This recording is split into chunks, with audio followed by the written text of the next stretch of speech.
हम में से हर कोई एक बार तो एक कॉमन जो क्रॉप फील्ड्स होते हैं वहाँ गए ही होते हैं। पर क्या आप कभी उस क्रॉप फील्ड में गए और आपने सोचा होगा कि ये एक सिंपल सी क्रॉप कभी नेशनल इन्वेस्टिगेशन का टॉपिक बन सकती है? नहीं सोचा होगा ना।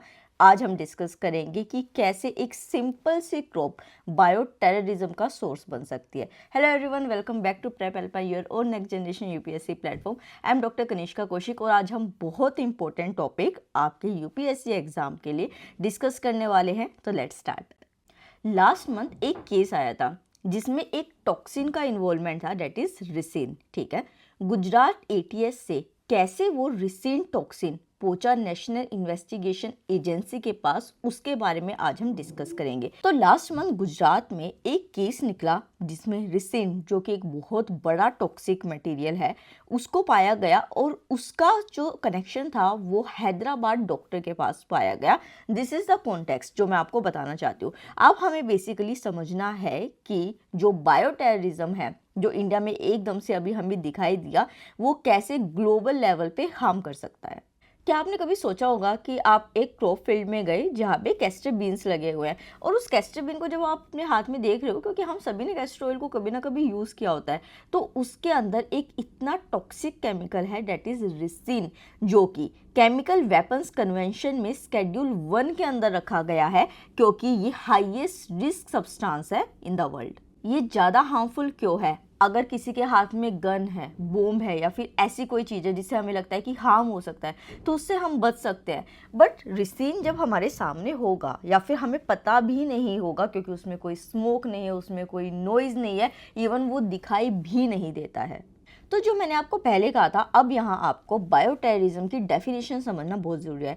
Bio terrorism is the deliberate release of biological agent consist of viruses, bacteria, toxins to cause illness, death and fear. देखो, कोई भी जो कन्वेंशनल अटैक होता है ना, जैसे लाइक बॉम्बिंग हो गई या फिर शूट्स हो गए, तो वो क्या होता है, बेसिकली लाउड होते हैं और इमीडिएट उसका इफेक्ट होता है। बट जो बायो टेररिज्म या फिर जो बायोलॉजिकल अटैक होता है वो बहुत ही साइलेंट और डिलेड होता है। लाइक आप सिंपल सी बात समझो, अगर मैं किसी को शूट करती हूँ तो वो उसी टाइम पे इफेक्ट होगा, बट वहीं पे अगर मैं किसी के फूड सब्सटेंसेस में कुछ मिला देती हूँ और मैं इस तरीके से प्रोडक्ट को मिलाती हूँ कि उसकी सडन डेथ नहीं हो रही है उस पर्सन की, 1 वीक बाद वो रिजल्ट्स दिख रहे हैं, तो अगर कोई पर्सन इस चीज़ को कर रहा है और दूसरा पर्सन उसको हैंडल भी करना चाहता है, तो उसको एक हफ्ते पहले क्या हुआ था उसके कोई सोर्सेज ही नहीं मिलेंगी। इस वजह से ये चीज़ बहुत ज़्यादा डेंजरस है, क्योंकि जब तक ये चीज़ फैलेगी या फिर इस चीज़ के बारे में पता चलेगा, बायो टेररिज्म के बारे में, तब तक जो प्रॉब्लम है वो इतनी वाइड स्प्रेड हो चुकी होगी कि आप उसका सॉल्यूशन ही नहीं निकाल सकते हैं, आप उसको कंट्रोल ही नहीं कर सकते हैं। अच्छा, तो एक बात समझो कि अच्छा, ये जो बायो टेररिज्म है ये अभी क्या नई चीज़ है? नहीं।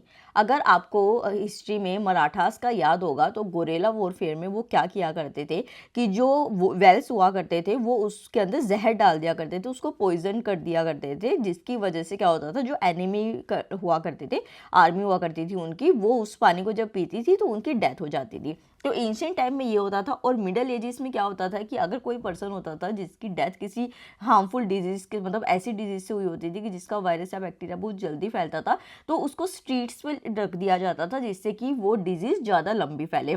और अगर हम मॉडर्न टाइम की बात करें तो 1984 में सैल्मोनेला अटैक यूएस के अंदर और 2001 में एंथ्रेक्स अटैक इसके एग्जांपल्स हैं। बट अभी कुछ चेंजेस आए हैं, और वो चेंजेस क्या है? क्रिस्पर जीन एडिटिंग, जो कि एक सिंथेटिक बायोलॉजी का पार्ट है। अभी आप एक बात देखो कि जो क्रिस्पर जीन एडिटिंग टेक्नोलॉजी हमने देखी, अब जितना एक्सेसिबिलिटी उसकी बढ़ेगी तो उसका अगर एक अच्छा इम्पैक्ट होगा तो एक बुरा इम्पैक्ट भी हो सकता है, क्योंकि जो नेगेटिव लोग होंगे या फिर जिसको इस तरीके की चीज़ें करनी है वो उसको गलत वे में यूज़ करेंगे। तो यहाँ पे प्रॉब्लम सिर्फ टॉक्सिन नहीं है, यहाँ पे प्रॉब्लम है एक्सेसिबिलिटी की, क्योंकि अब ये जो टेक्नोलॉजीज है बहुत वाइड स्प्रेड लेवल पे हो रही है। तो इंडिया अभी इतना वनरेबल क्यों है? आपको ये बात समझनी है। देखो, एक बात सिंपल सी समझो कि अभी इंडिया की हाईएस्ट पॉपुलेशन है और कुछ जगहों पे तो इतने लोग रहते हैं, इतने डेंसली पॉपुलेटेड हैं वो, कि अगर एक छोटा सा भी चीज़ होता है वहाँ पे तो पूरी पॉपुलेशन के ऊपर इसका इम्पैक्ट आता है। तो फर्स्ट इशू है ये। दूसरा क्या है कि इंडिया का जो क्लाइमेट है वो बेसिकली वो ट्रॉपिकल क्लाइमेट है, जिसमें कि पैथोजेंस को बहुत सपोर्ट मिलता है। थर्ड थिंग कि इंडिया के जो बॉर्डर है ना वो बहुत ज़्यादा पोरस है। जैसे आपको भी पता है कि कितनी सारी कंट्रीज़ के साथ मिलते हैं और कितना ज़्यादा इन्फिल्ट्रेशन हो जाता है, तो जिसकी वजह से प्रॉब्लम होती है कि किस तरीके से इलिक्ट मूवमेंट हो सकती है उन पैथोजेंस की। उसी के साथ क्या है कि इंडिया का जो बायो सेक्टर है वो भी बूम हो रहा है, 11,000 स्टार्टअप्स आए हैं। तो ये रेगुलेटरी अप्रोच यहाँ पे रखनी बहुत दिक्कत है कि हमें क्या पता कि कौन से स्टार्टअप के साथ कौन सा टेररिस्ट ग्रुप लिंक होगा और वो ये चीज़ें प्रोड्यूस कर सकता है। देखो, इंडिया के पास फ्रेमवर्क्स हैं, जैसे डिजास्टर मैनेजमेंट एक्ट हो गया, एपिडेमिक डिजीज एक्ट हो गया, एनसीडीसी है गवर्नमेंट के पास, बायो सेफ्टी कमिटीज़ है, कमिटमेंट्स है बायोलॉजिकल वेपन कन्वेंशन में। बट यहाँ पे बहुत सारे चैलेंजेस भी है। देखो, जो बायोलॉजिकल एजेंट्स होते हैं ना, वो बहुत ही इस तरीके की कैटेगरी में आते हैं कि उनको रिकॉग्नाइज करना और उनके ऊपर वर्क करना थोड़ा सा डिफिकल्ट होता है, ठीक है। जैसे कि आप एक बात समझो कि कोई जो लैब इक्विपमेंट्स है उसमें वैक्सीन भी बन सकती है, बट उसका ड्यूअल यूज़ भी हो सकता है, उसमें कैसे हार्मफुल वायरसेस या बैक्टीरिया को भी ग्रो किया जा सकता है जो कि ऐसे बायोटेररिज्म की एक्टिविटीज़ को बूस्ट करे। उसी के साथ क्या होगा, डिटेक्शन जो है वो रैपिड होना चाहिए और जो रिस्पॉन्स होगा वो भी रैपिड होना चाहिए। तो देखो, जैसे मैंने आपको थोड़ी देर पहले बताया कि जो वॉयलेंट वेपन्स होते हैं उनका असर एकदम से होता है और उसके ऊपर इमीडिएट एक्शन लिया जा सकता है। बट ये जो बायोलॉजिकल वेपन्स बनाए जाते हैं, मीन्स ये जो केमिकल्स होते हैं, इनको वर्क करने में थोड़ा सा टाइम लगता है, तो इस वजह से यहाँ पे रिस्पॉन्स करना और डिटेक्ट करना थोड़ा सा मुश्किल हो जाता है। But we have to improve it, ठीक है। उसी के साथ ये देखना कि कोई भी ऐसा केमिकल जो है उसकी स्टॉक पाइलिंग ना हो, मतलब कि लोग उसको इकट्ठा ना करें जो कि आगे जाके फ्यूचर में एक केमिकल वेपन की तरह यूज हो सके।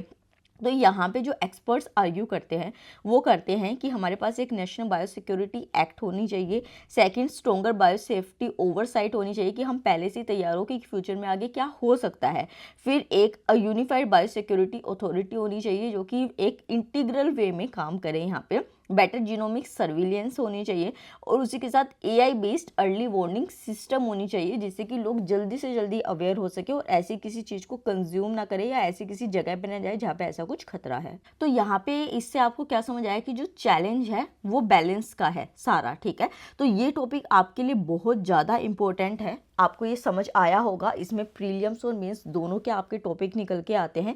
अगर आपको ऐसी वीडियोस और देखनी है, आपको फ्री आंसर राइटिंग करना है, डेली क्विजेस चाहिए, आपको फ्री स्टडी मटेरियल चाहिए, तो आप प्रेप एल्पाइन के टेलीग्राम चैनल को जाके ज्वाइन कीजिए जिसका लिंक डिस्क्रिप्शन बॉक्स में है। और अगर आप यूपीएससी के और ऑप्शंस को एक्सप्लोर करना चाहते हैं तो प्रेप एल्पाइन के वेबसाइट को जाके विजिट कीजिए, वहाँ पे आपको बहुत ऑप्शंस मिलेंगे। और ऐसी वीडियोज़ के लिए प्रेप एल्पाइन के चैनल को सब्सक्राइब कीजिए। Thank you so much.